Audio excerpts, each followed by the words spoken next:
Today's big show is on immigration to America, 1880 to 1920. During that time period, at least 20 million people immigrated to the United States, and they came mostly from Southern and Eastern Europe. That would be people like Italians and Russians and people from Czechoslovakia, Greek, people from Poland. Many of them were Jewish, but all of them who came from Southern and Eastern Europe came through Ellis Island, which is off the coast of New York City. At Ellis Island, immigrants were given a physical exam.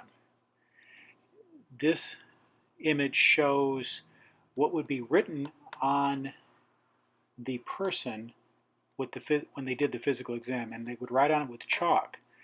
And as you can see, they would be looking for certain disabilities or problems. Those with physical disorders or contagious diseases were held in isolation or deported. After the physicals, immigrants were questioned about their job, skills, literacy, and background.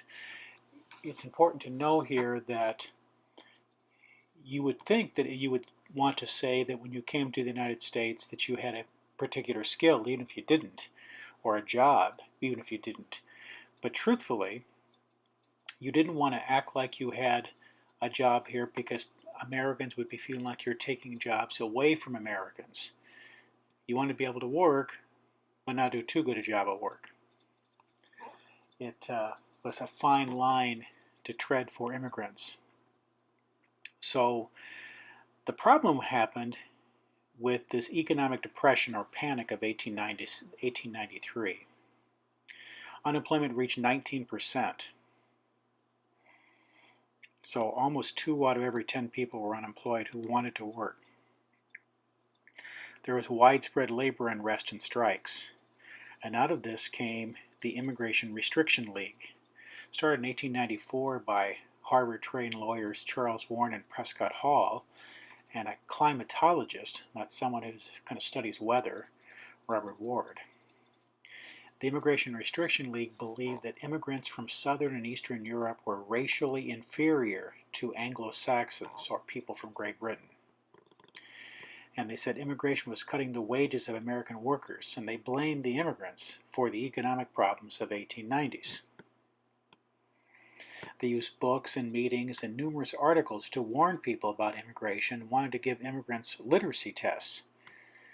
Interesting, a lot of these literacy tests were to be in English, even though a lot of the immigrants couldn't speak English.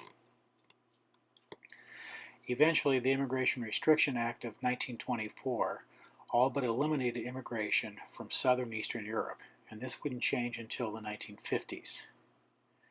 So let's take a look at what really caused the economic depression of 1890s. First of all, there was heavy investment by American companies in Argentina, and this was followed by a revolution there.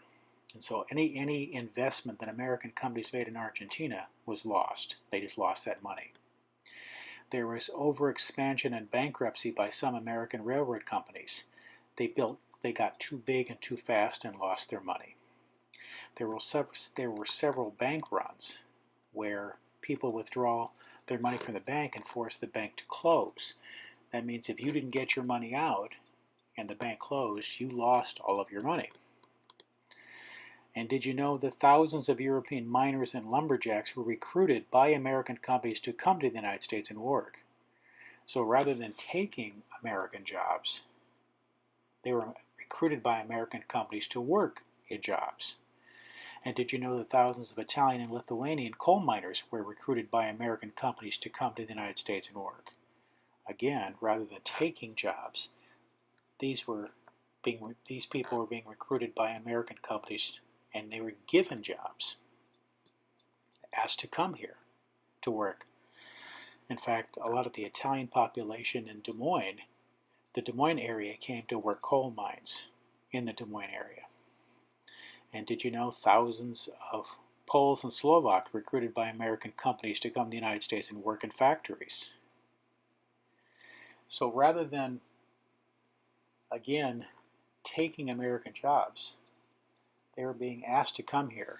And they were being asked to come here because lots of laborers these people would work for very low wages, because it's more, even though it was low here, it was more than they were getting in Europe.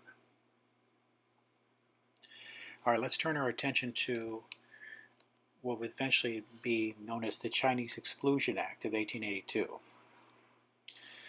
So before 1852, the total Chinese immigration in the United States amounted to about 10,000, but in that year alone, 20,000 arrived. In the mid-1850s, the governor of California referred to the Chinese as the most desirable of our adopted citizens. They were recruited from China. They wanted the Chinese to come. In 1862, the California legislature made an elaborate report congratulating the state upon the presence of the Chinese, urging the adoption of measures to secure as permanent citizens those already there and offering inducements to others to come. So even into the 1860s, they were desired. In 1862, the California legislature they really made a big show for the rest of the nation about how helpful the Chinese immigrants were, how good they were for the population, and how beneficial they were. Many filled jobs in severe labor shortages in areas in mining and railroad construction and lumbering and domestic servants. Chinese immigrants during this time on average made 30% less than white workers for doing the same job. For example, Chinese miners, railroad workers, and lumberers were paid $26 to $35 a month for a 12-hour day, 6-day work week, and had to provide their own food and tents. While white men got at least $10 a month more and had their food and lodging supplied. Big mining companies brought in immigrants, especially Chinese, who were willing to work for very low wages. They make more money with that. In 1882, though, so after about 20 years of this, and they bringing in Chinese, they still only composed about 0.2% of 1% of the nation's population. They were a tiny percentage of the nation's population. This graph shows you the number of immigrants coming in and really was on the decline. However, during this time, as we learned earlier this year, big mining companies supported politicians who made laws making it more difficult for Chinese to come to the United States. In 1882, the Chinese Exclusion Act was a law signed by President Chester Arthur. It was one of the most significant restrictions on free immigration in U.S. history, prohibiting all immigration of Chinese laborers. In the railroad, mining, and lumbering industries, all pressured politicians to support this law. And we've talked about this before, but I'm going to bring it again to your attention. Why would Congress pass and the President sign such a law? Why would business leaders who relied on Chinese immigrant labor want such a law? And did you know that after 1882, hundreds of illegal Chinese immigrants snuck into the country illegally from Canada? Most obtained counterfeit immigration certifications obtained with the help of lumbering and mining companies. And did you know that after 1882, approximately 1,500 Chinese were smuggled in illegally every year in Portland, Oregon? Corrupt collector of customs charged $50 per head, and the fee was paid by mining, lumbering, and railroad companies. So the history of immigration during this 40-year period of time can be summed up as follows. Lots of people came, especially from Southern Eastern Europe, and a significant number of Chinese in the early part of this time period. Both groups were looked on as being bad, and they wanted to close off immigration to the United States. Immigrants were blamed for economic problems that were caused by much more complicated issues, and businesses both recruited immigrants and also tried to block their arrival, but would still bring them in. And that's your big show on immigration.